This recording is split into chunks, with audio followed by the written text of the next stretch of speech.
अब हम macro economics का मीनिंग पढ़ेंगे। तो मैक्रो जो है वो इंग्लिश में आता है ग्रीक वर्ड मैक्रोस से। ग्रीक वर्ड मैक्रोस है जिसका मतलब है लार्ज, उससे इंग्लिश में मैक्रो वर्ड बना है। और मैक्रो इकोनॉमिक्स में लार्ज मतलब इकोनॉमी एज अ होल। अभी तक हम इकोनॉमी की बात करते आए हैं माइक्रो इकोनॉमिक्स में। अच्छा, अगर मैं ब्रीफ करूँ कि इकोनॉमी क्या होती है, तो इकोनॉमी में पहले भी बता चुकी हूँ। इकोनॉमी एक सिस्टम है of economic activities. Economic activities वो सारी एक्टिविटीज़ होती हैं जो हम पैसे कमाने के लिए अंडरटेक करते हैं। उन सारी एक्टिविटीज़ का जो सिस्टम होता है वो होती है इकोनॉमी।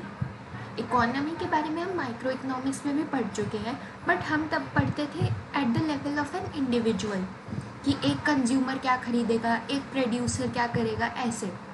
लेकिन मैक्रो इकोनॉमिक्स में हम एक लार्ज लेवल पे पढ़ेंगे, मतलब पूरी इकोनॉमी को एज अ होल सबके नज़रिए से देखेंगे।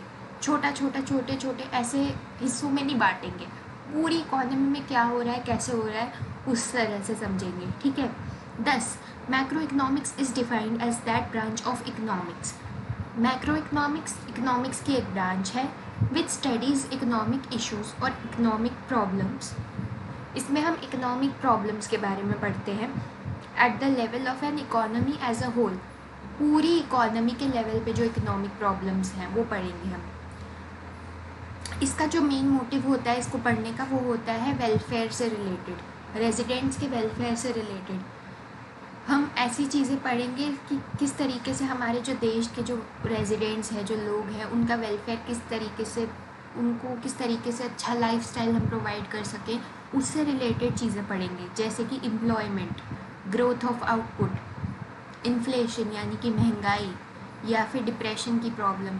डिप्रेशन वो वाला डिप्रेशन नहीं, इकोनॉमिक डिप्रेशन मतलब जब डिमांड कम हो जाती है सामान की।